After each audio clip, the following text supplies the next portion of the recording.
La despedida de ministro. Sermón predicado la mañana del domingo 11 de diciembre de 1859 por Charles Haddon Spurgeon en el Music Hall, Londres, habiendo sido la última ocasión en que predicó en ese lugar. Por tanto, yo os protesto en el día de hoy que estoy limpio de la sangre de todos, porque no he rehuido anunciaros todo el consejo de Dios. Hechos capítulo 20, versículo 26 al 27. Cuando Pablo estaba despidiéndose de sus amigos efesios que habían venido a Mileto para decirle adiós, no les pidió un elogio por su capacidad ni les solicitó que encomiaran su férvida elocuencia, sus profundos conocimientos, el alcance de su pensamiento o su penetrante juicio. Pablo sabía muy bien que podían reconocerle todas esas cosas y con todo que podía ser desechado al final. Él requería un testimonio que fuera válido en la corte del cielo y que fuera de valor a la hora de la muerte. Su más solemne testimonio es: yo os protesto en el día de hoy que estoy limpio de la sangre de todos, porque no he rehuido anunciaros todo el consejo de Dios. En el apóstol esta declaración no era ningún egotismo, era un hecho de Pablo, sin cortejar las sonrisas ni temer las desaprobaciones de nadie. Había predicado la verdad, toda la verdad y solo la verdad, según le había instruido el Espíritu Santo y tal como lo había recibido en su propio corazón.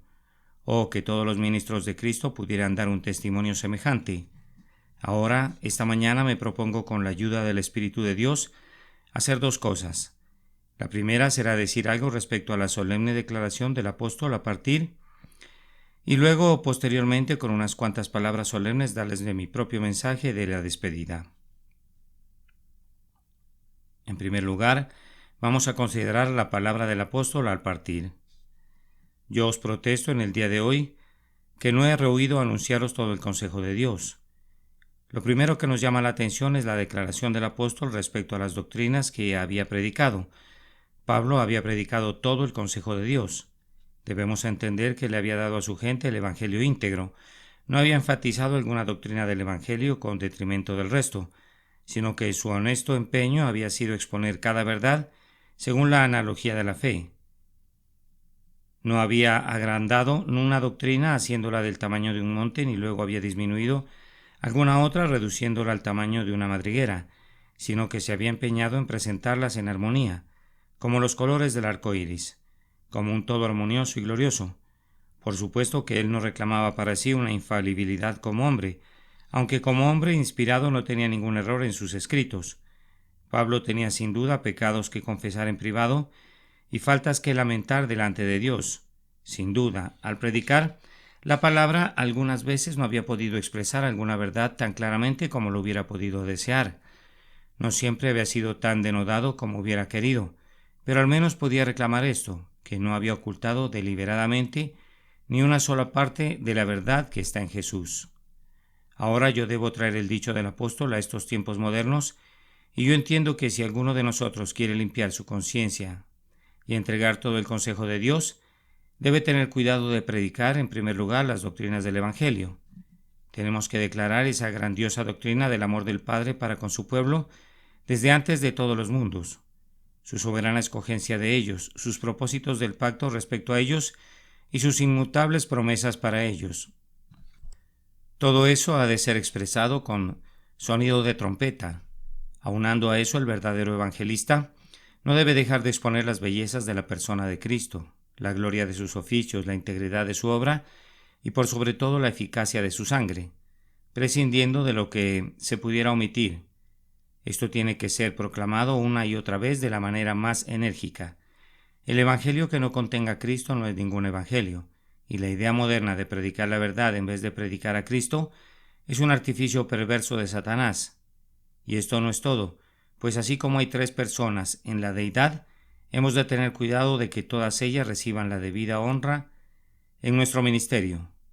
La obra del Espíritu Santo en la regeneración, en la santificación y en la perseverancia ha de ser engrandecida siempre desde nuestro púlpito.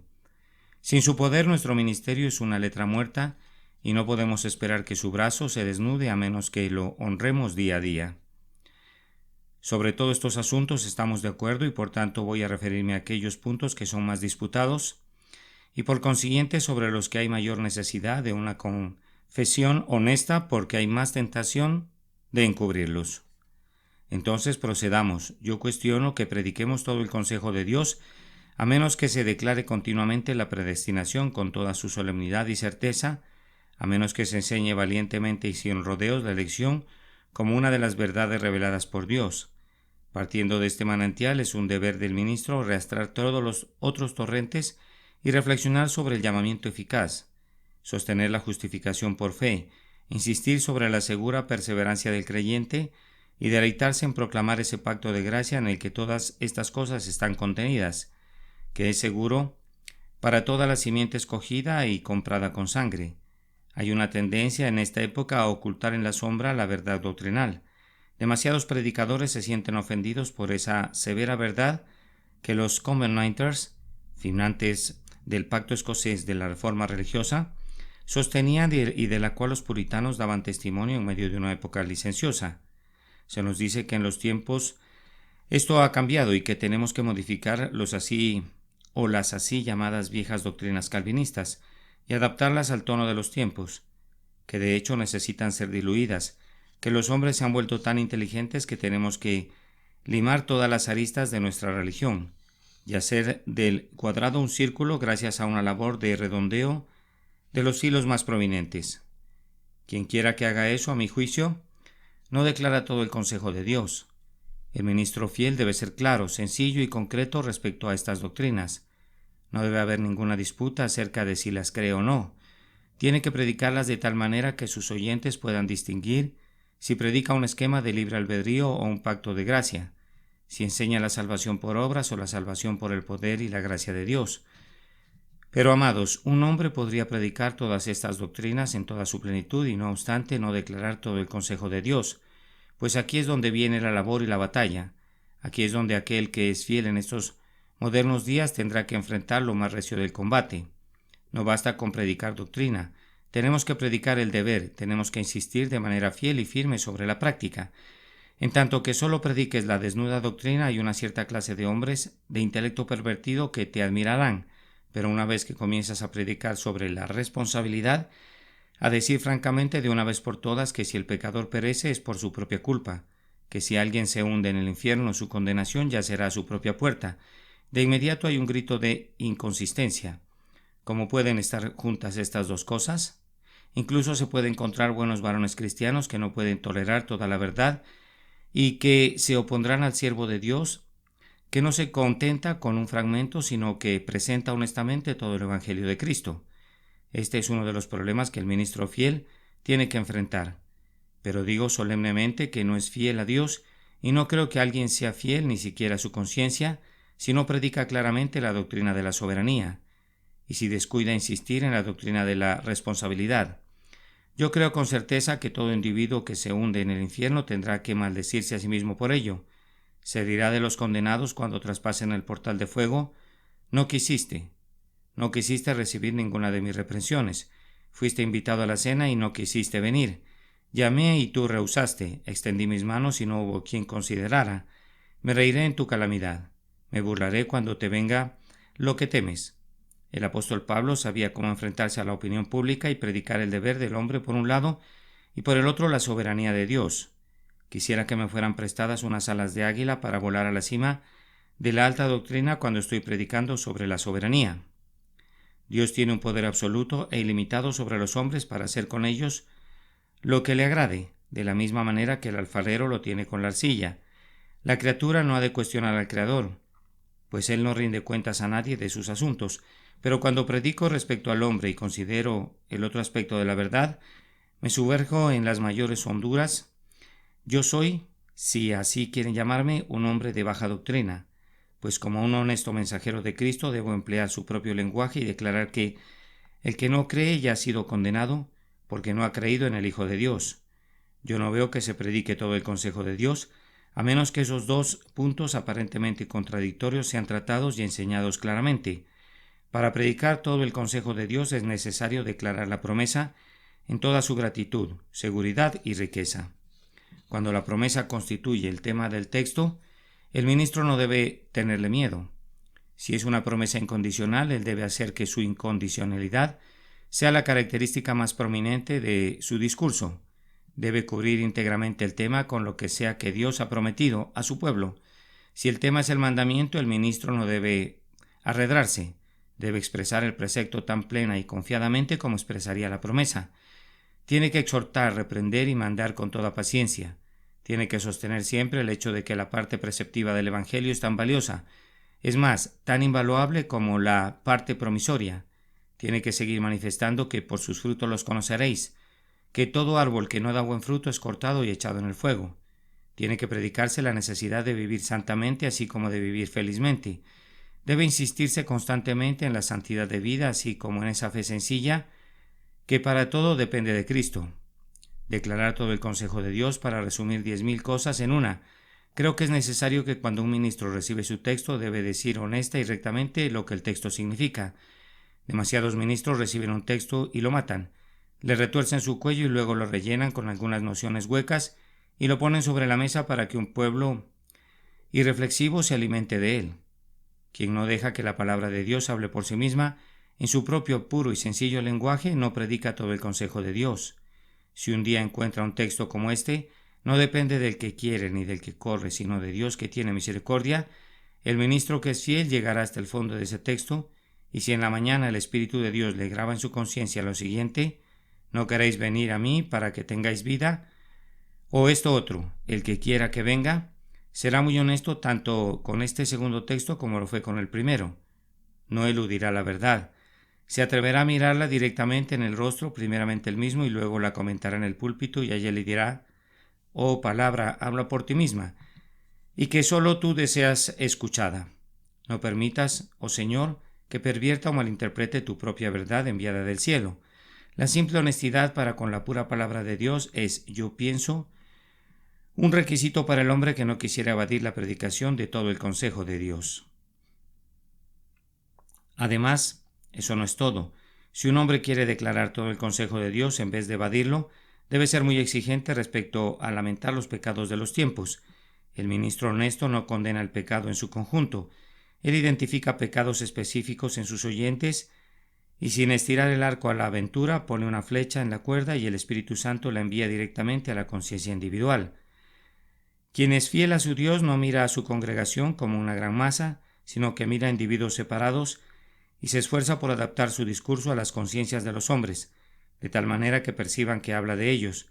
Se dice de Rowland Hill que era un predicador tan personal que aunque un hombre hubiera estado sentado junto a una ventana lejos o en algún rincón secreto, no obstante sentía que ese hombre me está hablando a mí.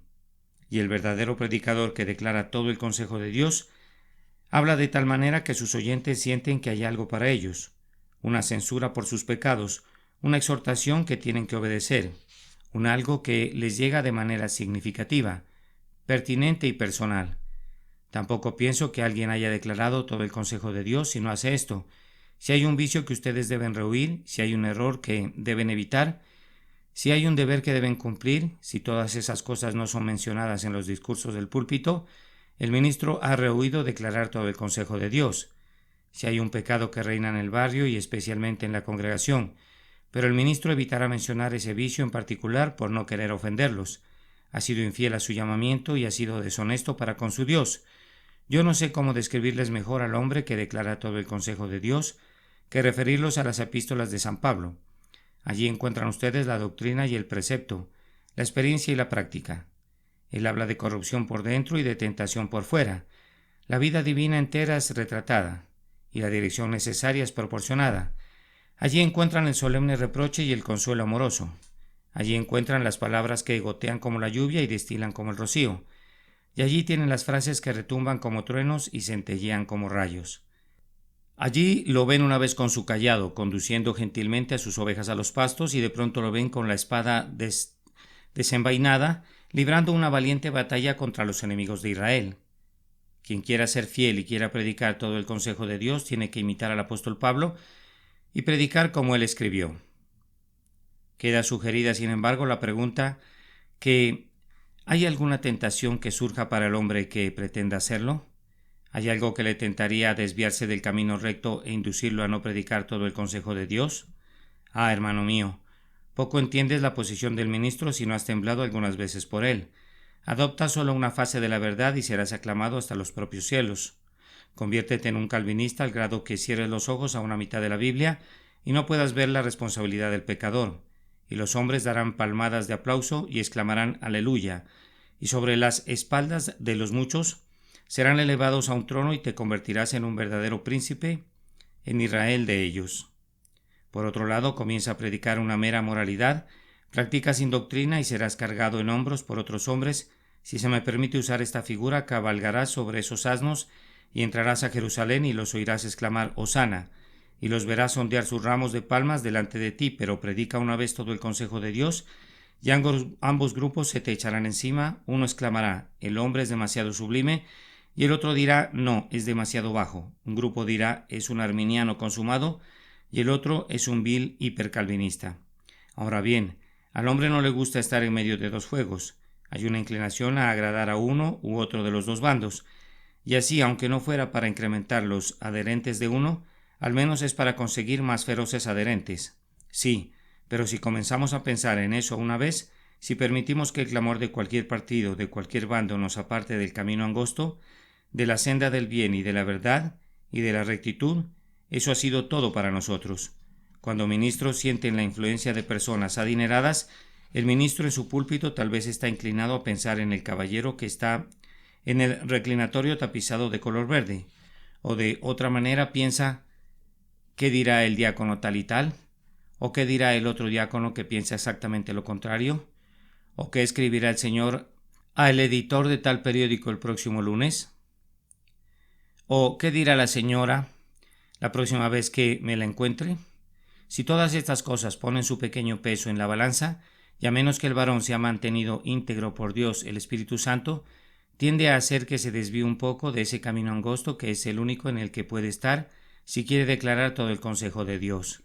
Ah, amigos, el varón que endosa la opinión de una camarilla le esperan honores, pero aunque hay honras reservadas para él, al hombre que quiere permanecer firme junto al estandarte inmaculado de la verdad, aunque estuviera aislado y solitario y presentar batalla contra la perversidad en toda forma, tanto en la Iglesia como en el mundo, le esperan más deshonras.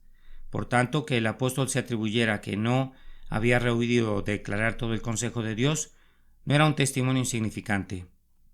Pero déjeme comentar adicionalmente que si bien existe la tentación de no declarar todo el consejo de Dios, el verdadero ministro de Cristo se siente impelido a predicar toda la verdad, porque ella y sólo ella puede satisfacer las necesidades del hombre. ¿Cuántos males ha visto este mundo gracias a un evangelio distorsionado, mutilado y moldeado por el hombre? ¿Cuántos perjuicios ha sufrido las almas de los hombres gracias a varones que han predicado solo una parte y no todo el consejo de Dios? Mi corazón sangra por muchas familias en las que la doctrina antinominiana ha cobrado el dominio.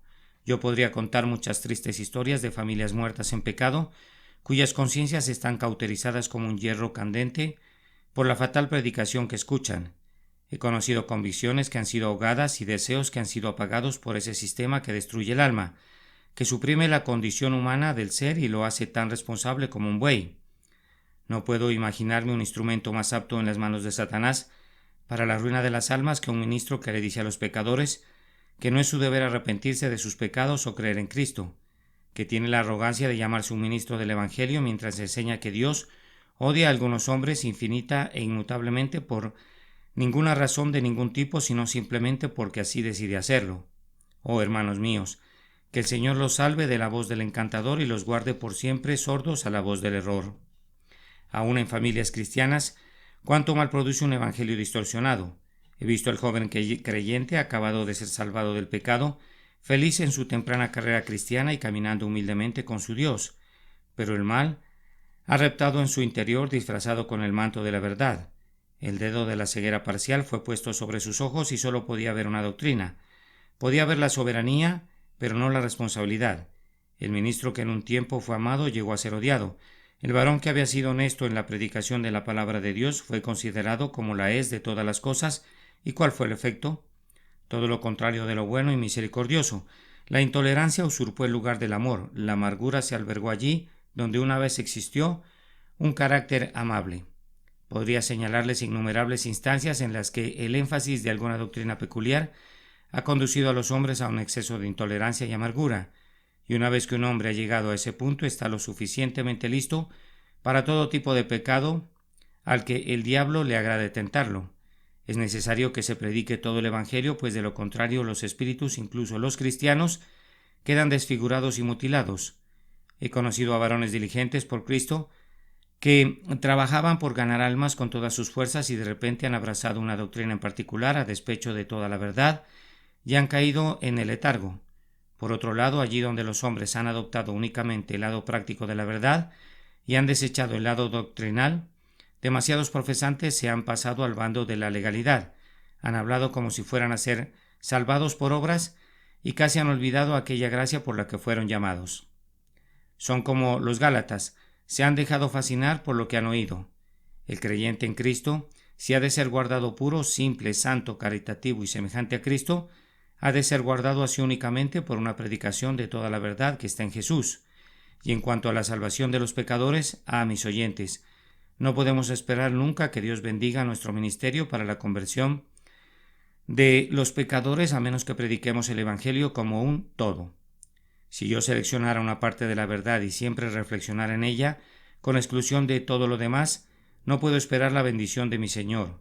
Si yo predico como Él quiere que yo predique, Él bendecirá la palabra, nunca la dejará sin su propio testimonio viviente. Pero si imagino que puedo mejorar el Evangelio, que lo puedo hacer consistente, que puedo vestirlo para hacer que se vea mejor, descubriré que mi Señor ha partido y que en las paredes del santuario ha sido escrito Aikabod. ¿Cuántos son malentendidos en esclavitud gracias al descuido de las invitaciones del Evangelio? Anhelan ser salvados. Suben a la casa de Dios gimiendo para ser salvados y no hay nada sino predestinación para ellos. Por otro lado, cuán grandes multitudes son mantenidas en las tinieblas debido a la predicación práctica. Todo consiste en hacer y hacer y nada sino hacer. Y las pobres almas salen diciendo, ¿de qué me sirve eso a mí? Yo no puedo hacer nada. Oh, que me fuera mostrada una vida disponible de salvación. Creemos que del apóstol Pablo se puede decir verdaderamente que ningún pecador se quedó sin el consuelo porque él hubiera dejado de predicar la cruz de Cristo, que ningún santo se quedó desconcertado en su espíritu porque Pablo hubiera negado el pan del cielo y hubiera retenido la preciosa verdad, que ningún cristiano práctico se volvió tan práctico como para volverse legal, y ningún cristiano doctrinal se volvió tan doctrinal como para volverse impráctico. Su predicación era de un tipo tan suculento y consistente que quienes le oían, siendo bendecidos por el Espíritu, se volvían cristianos en verdad, tanto en la vida como en el Espíritu, reflejando la imagen de su Señor. Siento que no puedo demorarme mucho en este texto. He estado tan extremadamente indispuesto a estos 2 últimos días que los pensamientos que esperaba presentarles en forma mucho mejor han salido tropezando de mi boca y han distado de hacerlo de manera ordenada. Ahora debo dejar al apóstol Pablo para dirigirles unas cuantas palabras afectuosas, sinceras y cálidas a manera de despedida. Por tanto, yo os protesto en el día de hoy que estoy limpio de la sangre de todos porque no he rehuido anunciarlos todo el consejo de Dios. No deseo decir nada en alabanza o en encomio de mi persona. No seré mi propio testigo respecto a mi fidelidad, pero yo apelo a ustedes y les pido que den testimonio en este día de que no he rehuido anunciarles todo el consejo de Dios. Con frecuencia he venido a este púlpito sintiéndome muy débil y con mayor frecuencia todavía me he retirado de él experimentando gran aflicción por no haberles podido predicar tan denodadamente como deseaba. Confieso muchos errores y fallas y más especialmente confieso una carencia de celo cuando estoy involucrado en la oración por sus almas. Pero hay una acusación de la que me absuelve mi conciencia en esta mañana, y yo pienso que ustedes me absolverán también, pues no he rehuido anunciar todo el consejo de Dios. Si en algo he errado, ha sido un error de juicio. Pudiera haber estado errado, pero en la medida en que he aprendido la verdad, puedo decir que ningún miedo a la opinión pública ni a la opinión privada me ha apartado jamás de lo que sostengo como la verdad de mi Señor y Maestro. Les he predicado las cosas preciosas del Evangelio. Me he esforzado hasta el límite de mi capacidad en predicar la gracia en toda su plenitud. Conozco lo precioso de esa doctrina en mi propia experiencia. Dios no quiera que yo predique alguna otra cosa. Si no somos salvados por gracia, yo no puedo ser salvado para nada nunca. Si la obra de la salvación no estuviera en las manos de Dios de principio a fin, ninguno de nosotros podría ver jamás el rostro de Dios con aceptación. Yo predico esta doctrina, no por mi propia decisión, sino por absoluta necesidad. Pues si esta doctrina no fuera cierta, entonces seríamos almas perdidas. Vana es nuestra predicación, vana es también vuestra fe, y estamos todavía en nuestros pecados y allí hemos de continuar hasta el fin. Pero por otro lado puedo decir también que no he rehuido exhortar, invitar y suplicar. He invitado al pecador a venir a Cristo. Se me ha dicho que no lo haga, pero no podía resistirme. Con entrañas anhelantes por los pecadores que perecen, no podría concluir sin clamar: ven a Jesús, pecador, ven. Con ojos que derraman lágrimas por los pecadores, me veo compelido a invitarlos a venir a Jesús. No me es posible hablar sobre la doctrina sin hacer una invitación. Si no vienes a Cristo, no es por falta de un llamamiento, o porque no haya llorado por tus pecados y experimentado dolores de parto por las almas de los hombres. La única cosa que he de pedirles es esta: den testimonio de mí, queridos oyentes, den testimonio de mí, de que respecto a eso yo estoy limpio de la sangre de todos, pues he predicado todo lo que sé de todo el consejo de Dios. ¿He conocido un solo pecado que no haya reprobado? ¿Ha habido una doctrina que sostengo que haya dejado de enseñar? ¿Ha habido una parte de la palabra doctrinal o práctica que haya ocultado deliberadamente? Estoy muy lejos de ser perfecto, confieso de nuevo con llanto mi indignidad. No he servido a Dios como debería hacerlo. No he sido tan denodado con ustedes como desearía. Ahora que mis 3 años de ministerio aquí han concluido, desearía poder comenzar otra vez para que pudiera caer de rodillas delante de ustedes y suplicarles que consideren las cosas que constituyen su paz. Respecto a esto, otra vez repito que en cuanto a denuedo, me confieso culpable. Con todo, en cuanto a la verdad y honestidad, puedo apelar al tribunal de Dios, puedo apelar a los ángeles elegidos, puedo pedirles a todos ustedes que den testimonio de que no he rehuido anunciar todo el consejo de Dios. Es bastante fácil, si uno quisiera hacerlo, evitar la predicación de una doctrina objetable, omitiendo simplemente los textos que la enseñan. Si una verdad desagradable se impone en su camino, no es difícil hacerla a un lado, imaginando que perturbaría su enseñanza previa. Tal ocultamiento podría tener éxito por un tiempo y posiblemente su gente no se entere de ella durante muchos años. Pero si he investigado respecto a cualquier cosa, he procurado siempre sacar esa verdad que había descuidado de antemano. Y si ha habido alguna doctrina que no he enseñado hasta ahora, será mi oración sincera que a partir de este día y en adelante adquiera mayor prominencia, para que así sea comprendida y sea vista mejor. Bien, yo simplemente les hago esta pregunta y si me entrego a un poco de egoísmo, si en este día de despedida me he hecho un necio de gloriarme, no es con el objeto de gloriarme, sino que es por un mejor motivo, mi querido oyente. Te hago esta pregunta: ¿podrían sobrevenirles tristes desastres a muchos de ustedes? En breve algunos de ustedes pudieran frecuentar lugares en los que no se predicara el Evangelio. Podrían abrazar otro Evangelio que es falso. Yo solo les pido esto: den testimonio de que no fue mi culpa, de que yo he sido fiel y que no he rehuido anunciarles todo el consejo de Dios.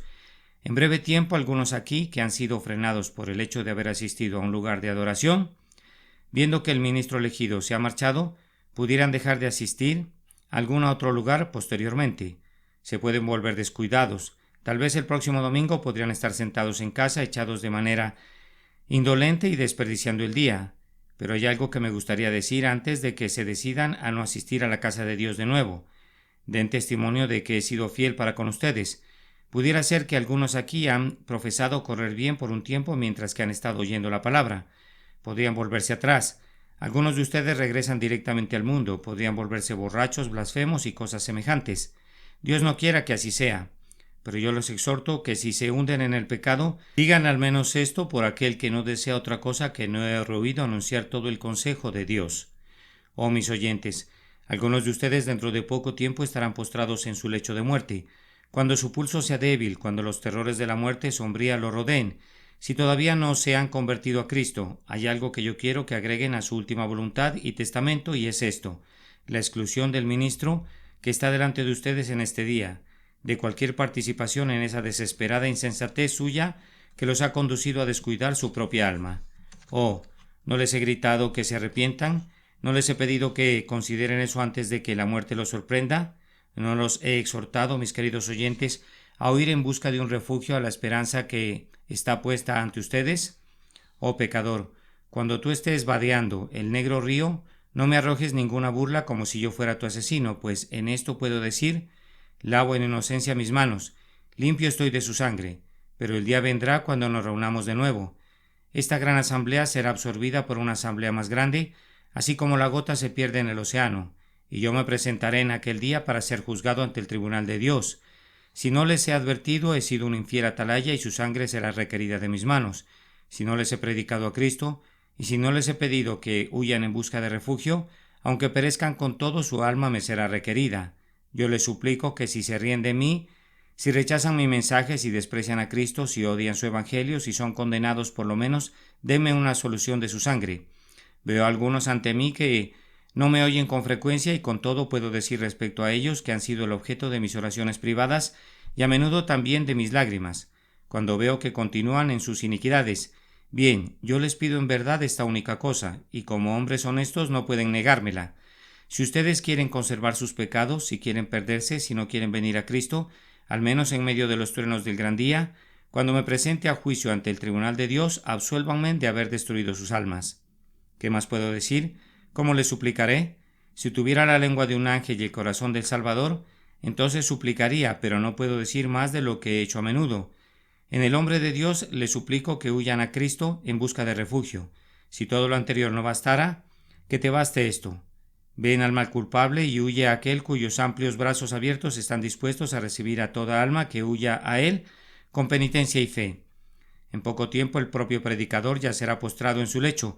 Unos cuantos días más de reunión solemne, unos cuantos sermones más, unas cuantas oraciones más, y pienso que me veo en aquel aposento alto, con amigos en torno mío que prodigan sus cuidados. Aquel que ha predicado a miles ahora necesita consuelo para él mismo. Aquel que ha animado a muchos en el artículo de la muerte ahora le ha tocado atravesar el río.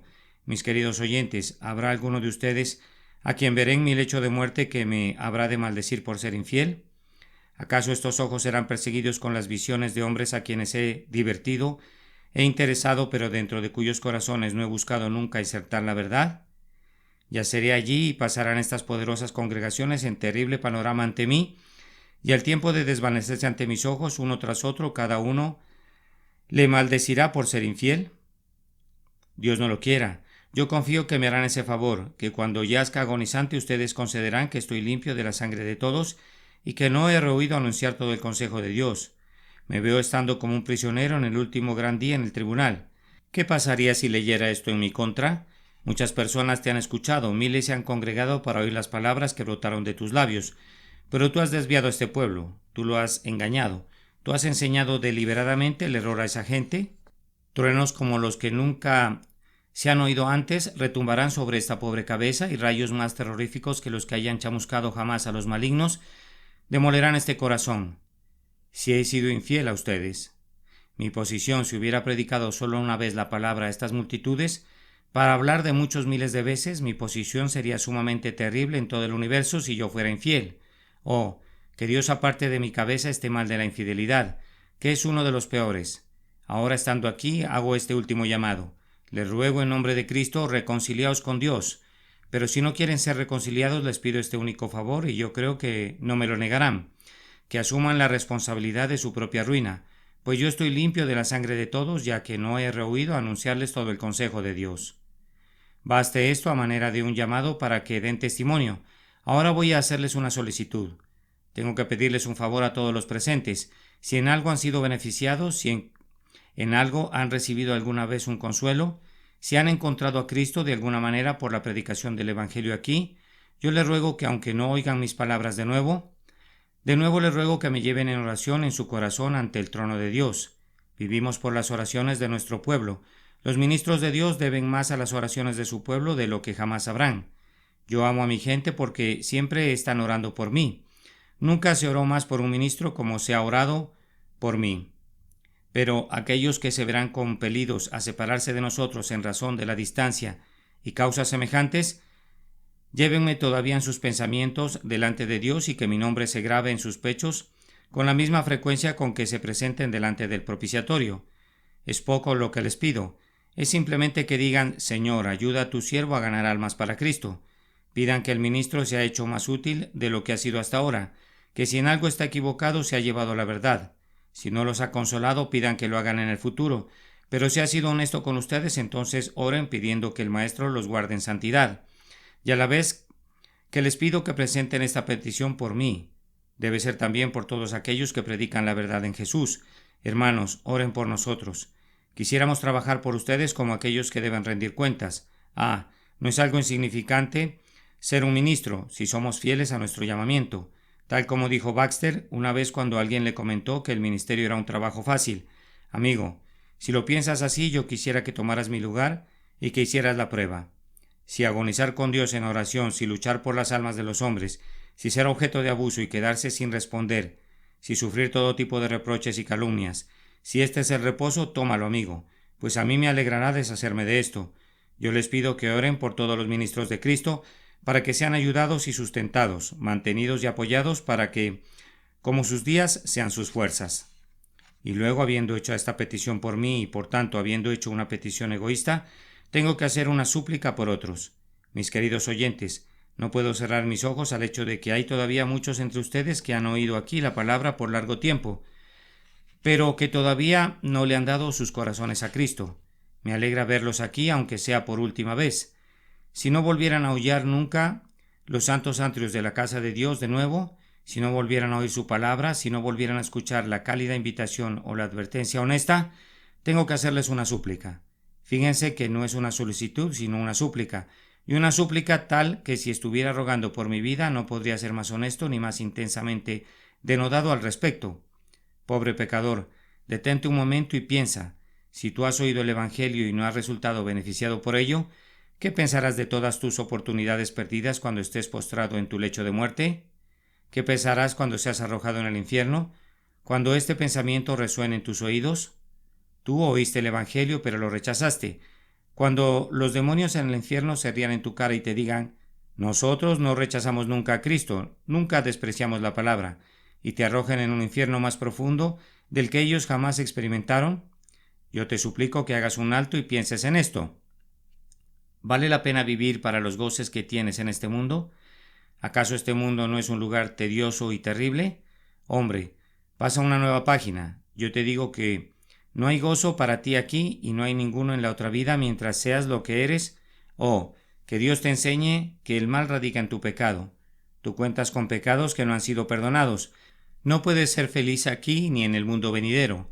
Mi súplica es que vayas a tu alcoba. Si sabes que eres culpable, haz una plena confesión allí delante de Dios. Pídele que tenga misericordia de ti por Jesús, y Él no te lo negará, varón. Él no te lo negará, Él te responderá, Él quitará todos tus pecados, Él te aceptará, te convertirá en su hijo. Y así como serás más feliz aquí, así también serás bendecido en el mundo venidero. Oh hombres y mujeres cristianos, yo les suplico que imploren que el Espíritu de Dios los conduzca en esta muchedumbre a una plena confesión, a una oración real y a una fe humilde. Y si no se han arrepentido nunca antes, que ahora se vuelvan a Cristo. Oh pecador, tu vida es breve y la muerte se apresura. Tus pecados son muchos y si bien el juicio tiene pies de plomo, con todo tiene una mano pesada y segura. Vuélvete, vuélvete, vuélvete.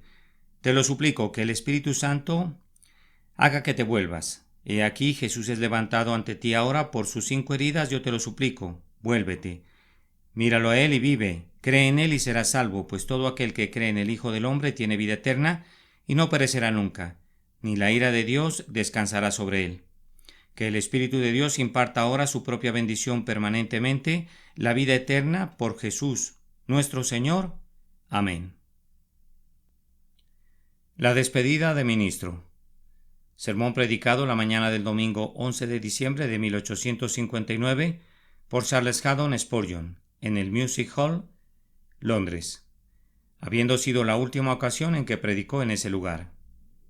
Por tanto, yo os protesto en el día de hoy que estoy limpio de la sangre de todos porque no he rehuido anunciaros todo el consejo de Dios. Hechos capítulo 20, versículo 26 y 27.